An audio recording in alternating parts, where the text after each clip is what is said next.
है अब यहाँ पर कथा हो रही है, ठीक है ना।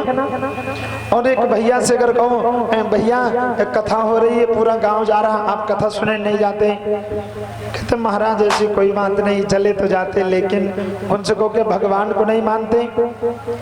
कितने भगवान को तो बहुत मानते, माता पिता को नहीं मानते? माता पिता को भी बहुत मानते, फिर जाते क्यों नहीं? कहते जाए प्रभु, क्या समय नहीं मिल पाता है। क्योंकि दादा आजकल इंसान के पास सब कुछ है लेकिन समय नहीं है, धर्म के कार्य के लिए उसके पास समय नहीं है। और कहो भैया जी कथा में नहीं जाते हो क्या? भागवत को, भगवान को, माता पिता को नहीं मानते? कहते सबको बहुत मानता हूँ। अच्छा, बड़े समझने की एक बात आती है, आज के इंसान से कहो कि भैया क्या भागवत को नहीं मानते? तो कहता भागवत को मानता हूँ। अच्छा देखना, आज का इंसान भागवत को मानता है लेकिन भागवत की नहीं मानी। आज का इंसान माता पिता को मानता है लेकिन माता पिता की नहीं मानी। अरे आज का इंसान दुनिया भर में सबको मानता है लेकिन दुनिया भर में किसी की नहीं मानी। बड़ी समझने की बात, आज का इंसान ओ की मात्रा का प्रयोग करता है, देखा होगा प्यारे। अच्छा, को में का के ऊपर मात्रा किसकी लगती है? ओ की, है ना, तभी तो होता है को। और ओ की मात्रा होती कैसी है? बिल्कुल सीधी सीधी, है ना। आज का इंसान किसी के सामने झुकना नहीं चाहता, वो ओ की मात्रा का प्रयोग करता है, वो सीधा खड़ा रहना चाहता है। आज का इंसान भागवत को मानता है लेकिन भागवत की नहीं मानी। अब देखा होगा को और की मात्रा होती है झुकी। भाई अगर आज का इंसान भागवत की मानेगा तो उसे झुकना पड़ेगा। इसलिए प्यारे, आज का इंसान भगवान को मानता लेकिन भगवान की नहीं मानी। अब इसमें बड़ा समझने की बात है, कहते बार बार एक शब्द आता है मानी। अच्छा, सभी माताओं के घर पर चकिया होगी, होती कि नहीं होती, जिसमें आटा पीसा जाता है? और ऐसे चाहे न पीसा जाए, जब सितवाही अमावस आते ना तो माताएं खूब पीसती हैं। उस चकिया में जो सामने कील एक लोहे की खड़ी होती है, उसका असली नाम मानी बताया जाता है। उसका असली नाम है मानी। एक बात याद रखना, जब चक्की चलती है ना तो देखा होगा जिन गेहूं ने मानी उस मानी के आसपास बने रहे वे तो बच गए, और जिनने नहीं मानी इधर उधर गए तो पिस गए। ठीक उसी प्रकार से मानो शरीर है प्यारे। अगर इसमें तुमने भगवान की बात मान ली, माता पिता को मान लिया तो जीवन सफल हो जाएगा, और अगर नहीं माना तो जीवन नरक हो जाएगा। और बताया भी जाता है, क्या कहा जाता है? श्री सुखदेव जी महाराज कहने लगे, राजन अरे मान मेरा कहना और नहीं तो पछताएगा, और मिट्टी का खिलौना मिट्टी में मिल जाएगा। मेरा कहना नहीं तो पछताएगा, मिट्टी का खिलौना मिट्टी में मिल जाएगा। मेरा कहना नहीं तो पछताएगा, मिट्टी का खिलौना मिट्टी में मिल जाएगा। प्यारे श्री सुखदेव जी महाराज कहने लगे, राजन अरे मान मेरा कहना नहीं तो पछताएगा, मिट्टी का खिलौना मिट्टी में मिल जाएगा। मेरा कहना नहीं तो पछताएगा, जय हो का खिलौना मिट्टी में मिल जाएगा।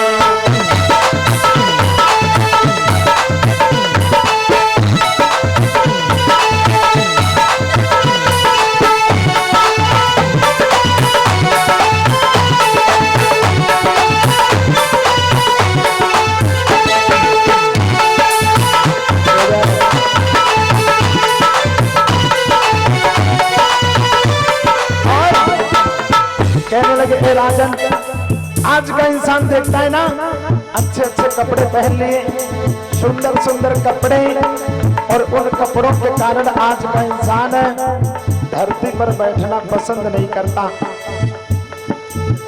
इंसान से कहो भैया कथा हो रही है, धरती पर बैठ जाते, कहते भैया मन ही नहीं करता है। कहा जाता है सुंदर सूरत देख के भूला, धन और यौवन के मद में तू भूला। ए प्यारे, आज का इंसान देखता है शरीर सुंदर है, घर में खूब पैसा भगवान ने दे दिया ना, तो उस पैसे के घमंड में लोग एक दूसरे का सम्मान नहीं करते। लेकिन प्यारे, जो पैसा होता है ना, एक न एक दिन पास से चला जाएगा, लेकिन जो सम्मान होता है वो हमेशा बना रहेगा। इसलिए अगर भगवान ने कुछ दे रखा है तो उसका घमंड मत करना। कहा जाता है अरे सुंदर सूरत देख के भूला, धन और यौवन के मद में तू भूला, धन और यौवन के मद में तू भूला, धन और यौवन के मद में तू भूला। प्यारे, होगा क्या? अरे पैंट सूट बूट तेरा यही रह जाएगा। ए भैया, अरे पैंट सूट बूट तेरा यही रह जाएगा, मिट्टी का खिलौना तो खिल जाएगा। मेरा गहनो नहीं तो बची जाएगा, मिट्टी का खिलौना मिट्टी में मिल जाएगा। मेरा गहना नहीं तो बची जाएगा, मिट्टी का खिलौना मिट्टी में मिल जाएगा।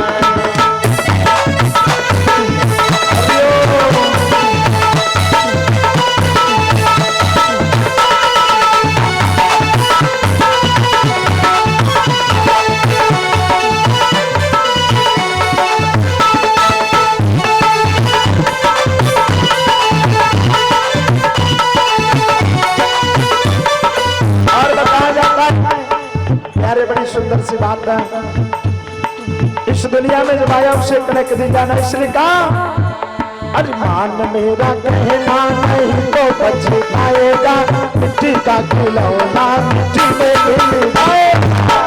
मेरा कहना नहीं तो बच पाएगा, मिट्टी का खिलौना मिट्टी में मिल जाएगा। मान मेरा कहना नहीं तो बच पाएगा, मिट्टी का खिलौना मिट्टी में मिल जाएगा, मिट्टी का खिलौना मिट्टी में मिल जाएगा, मिट्टी का खिलौना मिट्टी में मिल जाएगा। ध्यान से सुनो प्रभु जी की पावन कथा को, क्योंकि ये जीवन है और जीवन एक न एक दिन जाना है। इसलिए श्री सुखदेव जी महाराज कहने लगे राजन, लगा लो मन भगवान के चरणों में और ध्यान से सुनो पावन चर्चा। तुम्हें श्राप लगा है, आज के 7वें दिवस वो तक्षक नाग आकर के डस लेगा। तुम अपने उद्धार हेतु भगवान की चर्चा सुन रहे हो, और दोपहर के वेला में भी सभी भक्त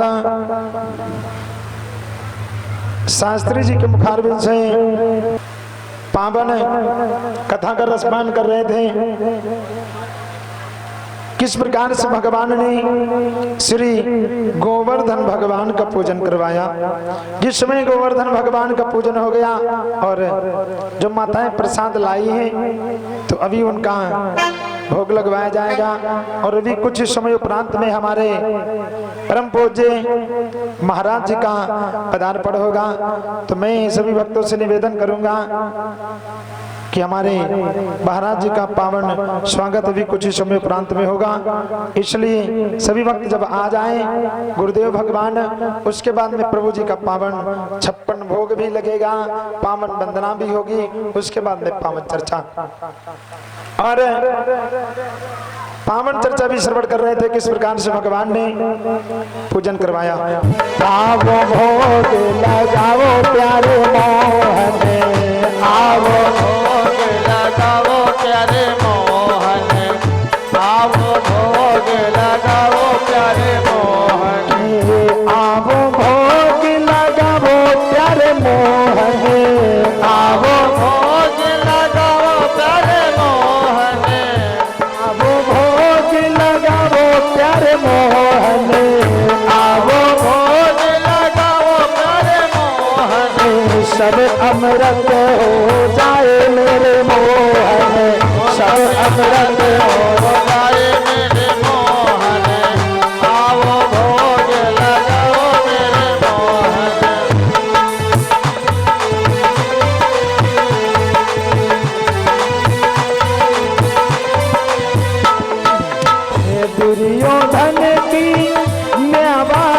त्याग्यो दुर्योधन की मेवा त्याग्यो, दुर्योधन की मेवा त्याग्यो। साग विदुर घर खायो प्यारे मोहन, साग विदुर घर खायो प्यारे मोहन, राज विदुर घर खायो प्यारे मोहन।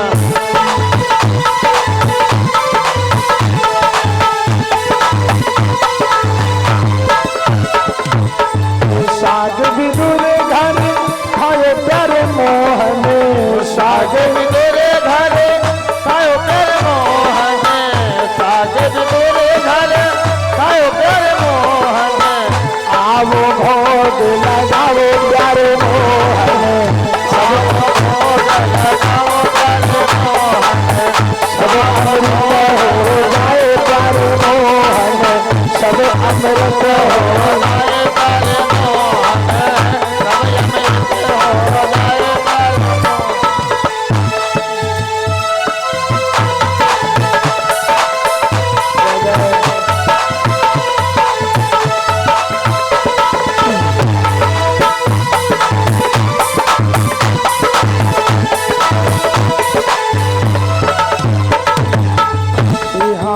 भिलनी के पैर सुदामा के तंदुल, धरनी के पैर सुदामा के तंदुल, धरनी के पैर सुदामा के तंदुल, सबरी के पैर सुदामा के तंदुल, सबरी के पैर सुदामा के तंदुल।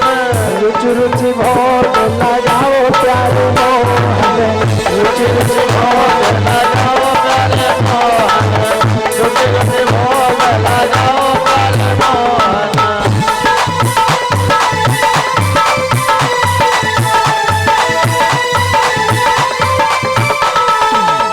भोग लगा कर चले नहीं जाना, भोग लगा कर चले नहीं जाना, भोग लगा कर चले नहीं जाना। सबको दरस दिखाओ प्यारे मोहन, सबको दरस दिखाओ प्यारे मोहन, सबको दरस दिखाओ मेरे मोहन।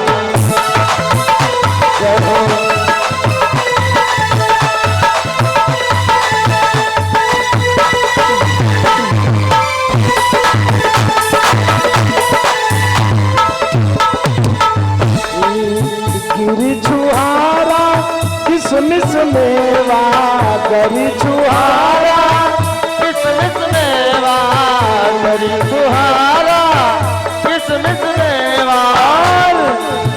माखन मिसेरी खाओ मेरे मोहन, माखन मिसेरी खाओ मेरे मोहन, माखन मिसेरी खाओ प्यारे मोहन। आवो भोग लगाओ प्यारे मोहन, आवो भोग लगाओ प्यारे मोहन, आवो भोग लगाओ प्यारे मोहन।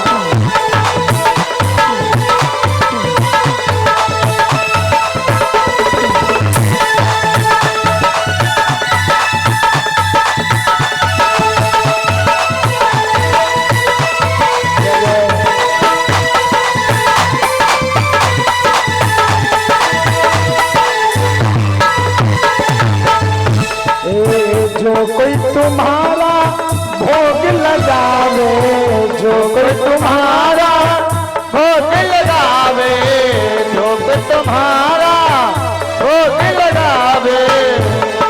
सुख संपत्ति घर आवे मेरे मोहन, सुख संपत्ति घर आवे मेरे मोहन, सुख संपत्ति घर आवे मेरे मोहन। आवो भोग लगाओ प्यारे मोहन, आवो भोग लगाओ प्यारे मोहन, आवो भोग लगाओ प्यारे मोहन। ऐसा भोग लगाओ प्यारे मोहन, ऐसा भोग लगाओ प्यारे मोहन, ऐसा भोग लगाओ प्यारे मोहन। सब अमृत हो जाए प्यारे मोहन, सब अमृत हो प्यारे मोहन, सब अमृत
होता जा रहा है, मेरे प्रभु की लीलाएं बढ़ती चली जा रही हैं। प्रभु जी ने गोवर्धन का पूजन करवाया। पूजन करवाने के बाद में एक दिन मेरे श्याम सुंदर बैठे हैं। इधर भोजराज कंस अपने दरबार में बैठा है। बैठे ही बैठे भोजराज कंस के मन में एक विचार आया कि मेरा काल जो दिन दिन बढ़ता चला जा रहा है, मैंने मारने की उसको हजारों यत्न किए लेकिन मरा नहीं। उसी समय प्यारे देवर्षि नारद जी का आगमन हो गया। और जिस समय नारद जी का आगमन हुआ है तो नारद जी अपनी बीड़ा को बजाते हुए चले आ रहे हैं। और अपनी बीड़ा में देवर्षि एक ही बात बजाते हैं, क्या? सभी वक्त मीठी मीठी तालियां बजाते हुए बोले, बड़े प्रेम के साथ में देवर्षि नारद जी अपनी बीड़ा से बजा रहे हैं कि श्रीमन नारायण नारायण नारायण श्रीमन नारायण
सच्चिदानंद भगवान की जय हो। आज मेरे प्यारे जिसमें नारद जी आए, नारद जी को भोजराज ने देखा, कहने लगे देवर्षि कैसे आगमन हुआ। और जिस समय भोजराज कंस के चेहरे को नारद जी ने देखा, कहने लगे हे कंसराज बड़ी चिंता है, बहुत दुखी रहते हो, क्या बात है? और देवर्षि नारद ने भोजराज कंस से एक बात पूछी कि भोजराज कि हे कंस राज दिन दिन तेरी और क्यों दशा बिगड़ती जाती है।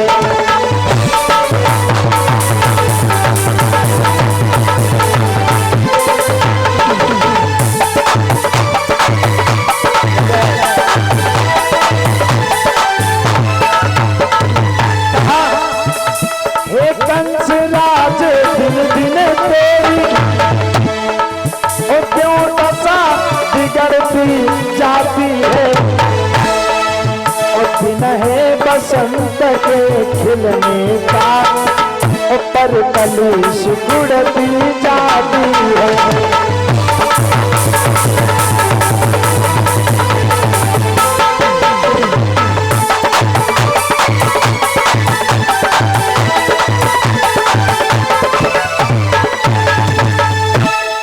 कहने लगे भोजराज क्या बात है, तुम्हें तो प्रसन्न रहना चाहिए, तुम बड़े दुखी दिख रहे हो। भोजराज कहने लगे प्रभु क्या बताऊं, ना जाने कितने यत्न किए अपने काल को मरवाने के, लेकिन वो मरा नहीं। और प्यारे की बात याद रखना, आपको पता हो जाए ना कि हमारी मृत्यु इनके हाथ से होनी है, और वो भैया दिन दूना रात चौगुना तरक्की कर रहा हो तो सोचो कैसा लगेगा। बहुत चिंतित उसी समय देवर्षि बोले हे प्रभु, और देखो जो माताएं गोवर्धन का पूजन करने के लिए प्रसाद लाई हैं, खीर पूड़ी पुआ पकवान गुलगुला, तो आकर के पावन पूजन कर दे। बोलिए सच्चिदानंद भगवान की जय हो, बोलिए यादवेंद्र सरकार की जय हो। आज मेरे प्यारे जिस समय इतने वचन सुने तो नारद जी कहने लगे हे भोजराज, तुम्हें अगर किसी की चिंता है ना तो कहा कि तो ये चिंता है कौ दुश्मन की, तो धावा करो हराई डालो।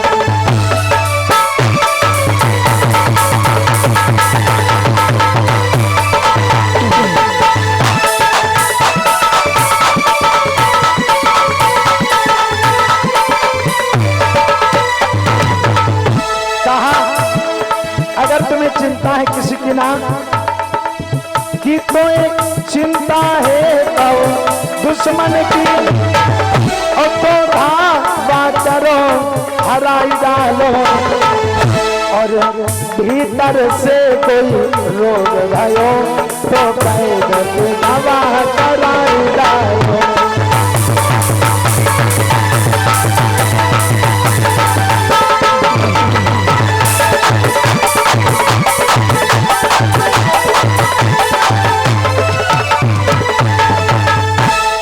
कहा अगर तुम्हें कोई चिंता है ना तो वैद्य से दवा करवा लो, काहे को बीमार बने हो। आज जिस समय भोजराज कंस कहने लगा प्रभु मैंने यत्न तो बहुत किए अपने काल को मरवाने के, लेकिन वो मरा नहीं। नारद कहने लगे चिंता ना करो, मैं एक उपाय बता रहा हूँ। क्या? नारद जी बोले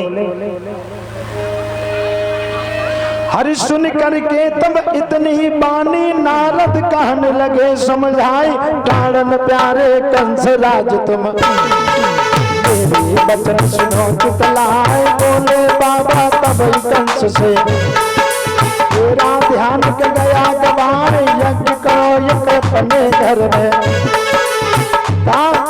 लिखो चिट्ठी तुम अपने घर में, और दिल उपयोग जवाए। सुन के बानी तब बाबा की और कंस ने कही समझाए, सुन के बानी तब बाबा की।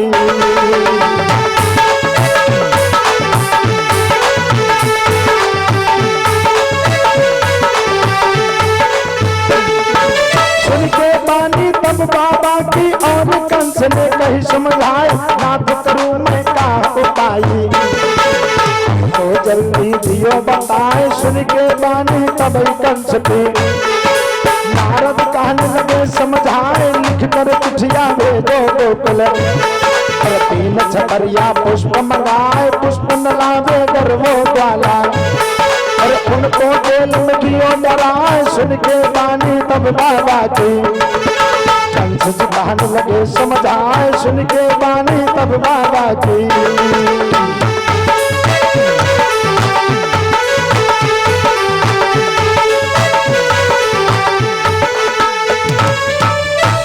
इतने वचन सुने कहने लगे काम करो एक खत लिखो और लिख करके उसे भिजवा दो बाबा के पास में। उसमें ये लिख दो 3 छपरिया नीले कमल के पुष्प चाहिए, अगर ना मिले तो जेल खाने में उठा करके डलवा देना।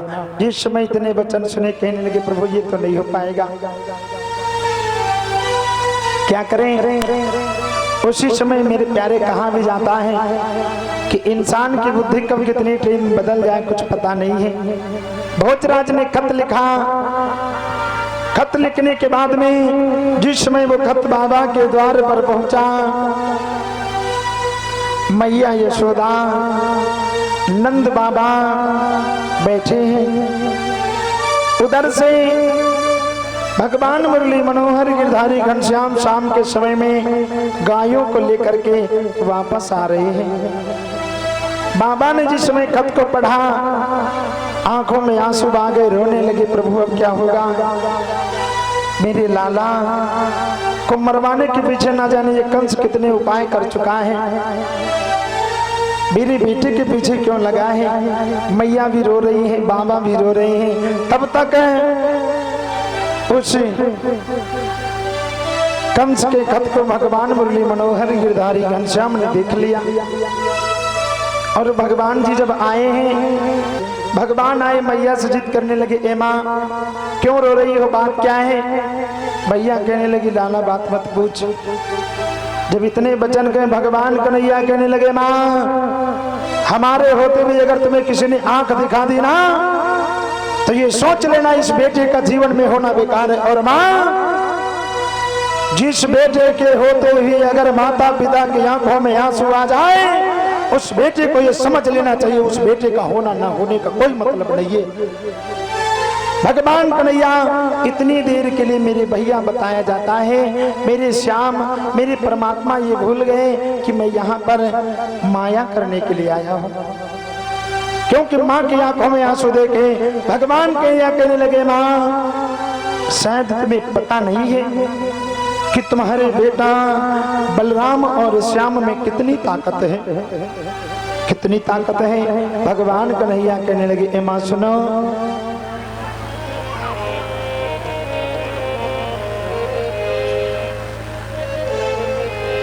कि भैया मारे अगर एक लात, ए माँ अगर मेरे बड़े भैया ने उसके एक लात मार देना तो, कि भैया मारे अगर एक लात वो 7 कोस उड़ जाएगा।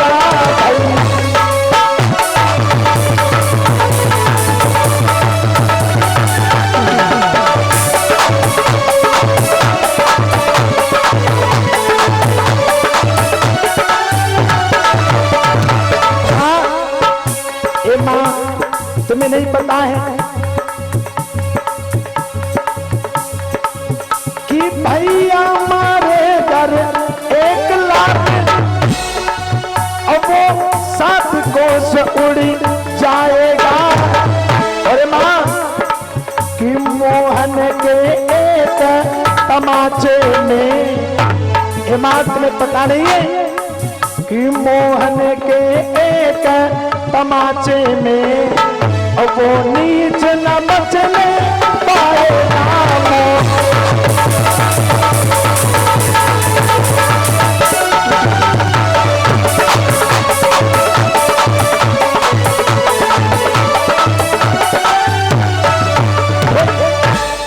कहने लगे, ए माँ अगर तुम्हें इन बेटों की शक्ति का पता नहीं है, मैया के सामने जब भगवान ने बड़ी बड़ी बातें की ना, मैया कहने लगी, लाला चुप हो जा, ज्यादा बड़ी बातें ना करें। मैया रोते हुए अपने लाला से कहने लगी, बेटा तुझे नहीं पता है क्या कि मैया बोली खा ले लाला ओ अंतिम दिन माखन मिश्री का।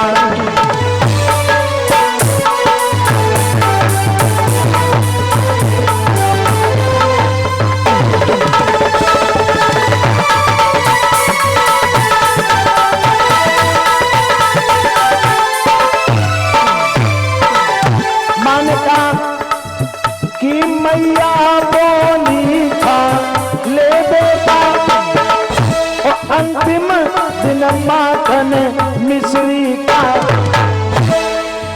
और क्या पता तुम्हें मेरे लाला और तड़पना पड़ेगा भाजी का।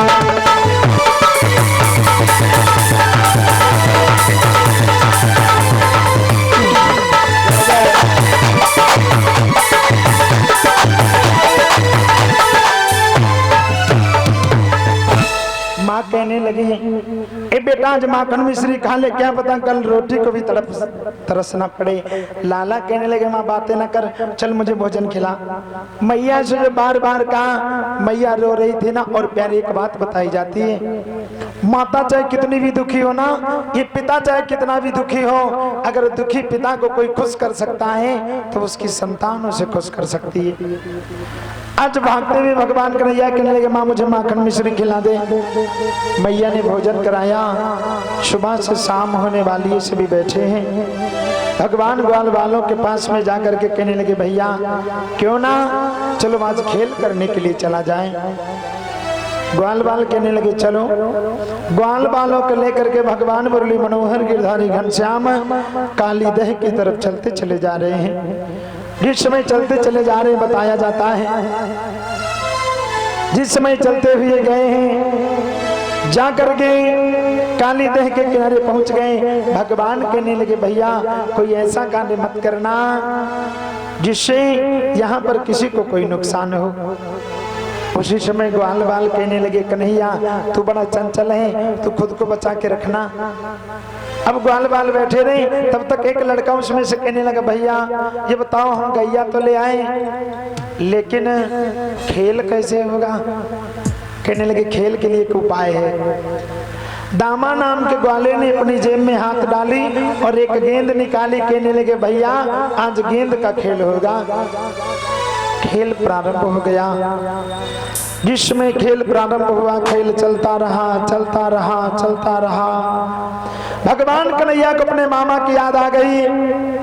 कि मेरे मामा ने 3 छपरिया नीले कमल के पुष्प मंगवाए हैं और वो तीनों छपरिया नीले कमल के पुष्प काली दही के सिवा कहीं नहीं मिलेंगे। भगवान ने क्या किया, एक ऐसा टोल मारा, क्या किया, अरे मारो जब टोल कांधा गेंद में करारो है,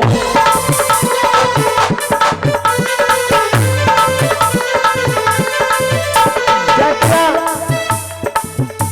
अरे मारो जब टोल कांधा गेंद में करारो है, गेंद के पीछे भागो भागो मनसुख मारो है।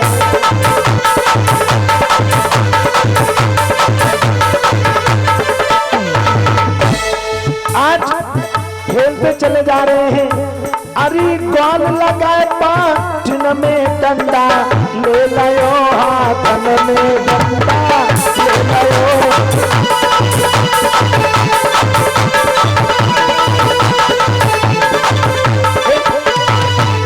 आज खेल प्रारंभ हो गया। भगवान ने एक टोल मारी, गेंद झम से जा करके काली देह में कूद पड़ी। जो गेंद काली देह में कूदी, दामा नाम का ग्वाला भाग करके आया, कहने लगा श्याम मैंने तुझसे कहा था ना मेरी गेंद कहीं जाने ना पाए। भगवान कहने लगे यार तू मेरा मित्र है ना, अरे गेंद चली गई दोबारा मिल जाएगी, चल छोड़ दे। दामा कहने लगा श्याम मैंने पहले ही मना कर दिया था मेरी गेंद नहीं जानी चाहिए। भगवान कहने लगे चली गई क्या करूं, मैंने कहा था ना मत जाए। भगवान कहने लगे चली गई तो क्या करूं। दामा कहने लगा चाहे जो कुछ मेरी गेंद ला करके दो। भगवान कहने लगे भैया अगर इस काली देह में कूदा ना तो मर जाऊंगा। दामा कहने लगा मरो चाहे जियो लेकिन मेरी गेंद मुझे चाहिए। भगवान कहने लगे कैसा यार है तू। दामा नहीं माना, जिद पर अड़ गया। भगवान कन्हैया को क्रोध आ गया, कहने लगे दामा नहीं जाऊंगा गेंद लेने, क्या करेगा। उसी समय दामा भाग करके आया और भगवान श्याम सुंदर के पीताम्बर को पकड़ लिया। पीताम्बर को पकड़ करके झटका देने लगा, कहने लगा कन्हैया अगर तू गेंद लेने नहीं गया ना तो सोच लेना जैसे तूने मेरी गेंद फेंक दी है ना उसी तरह तेरे इस पीताम्बर के टुकड़े टुकड़े कर दूंगा। भगवान कन्हैया कहने लगे दामा ऐसे पीताम्बर तेरे बाप दादाओं ने कभी नहीं देखे होंगे, मेरा पीताम्बर फाड़ देगा। भगवान और दामा की बात बढ़ती चली गई। भगवान कन्हैया कहने लगे दामा छोड़ दे पीताम्बर, नहीं एक थप्पड़ मारूंगा। जो थप्पड़ मारने की बात कही सोई दामा कहने लगा अच्छा इतने ताकतवर हो गए हैं, साथ ही साथ चोरी करते रहे अभी तक, साथ ही साथ माखन की चोरी, गोपियों का माखन लूट लूट करके खाते रहे, बड़े ताकतवर बन गए। और दामा बोल पड़ा हे श्याम बताएं कहा कि दधी माखन तुमने खायो है। श्याम सुनो चोरी करने जाते थे इतना अंतर जरूर है कि भाई हम नीचे लगते थे क्योंकि थे बड़े, तुम थे छोटे तो लगते थे ऊपर। इतना अंतर हो सकता है कि भाई तुमने ऊपर की मलाई खाई हो और हमने मट्ठा पिया है, तो हो सकता है तुम ज्यादा ताकतवर हो। और बोल पड़ा हो दामा क्या कि दधी माखन तुमने खायो है तो छाछ हमें भी मिलती है।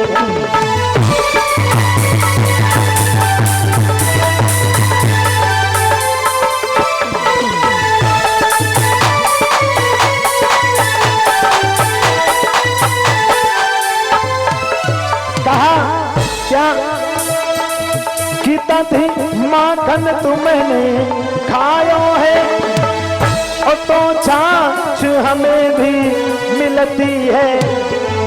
और एक कन्हैया अगर एक तमाचा मारोगे और तो लाठी मेरी हिलती है।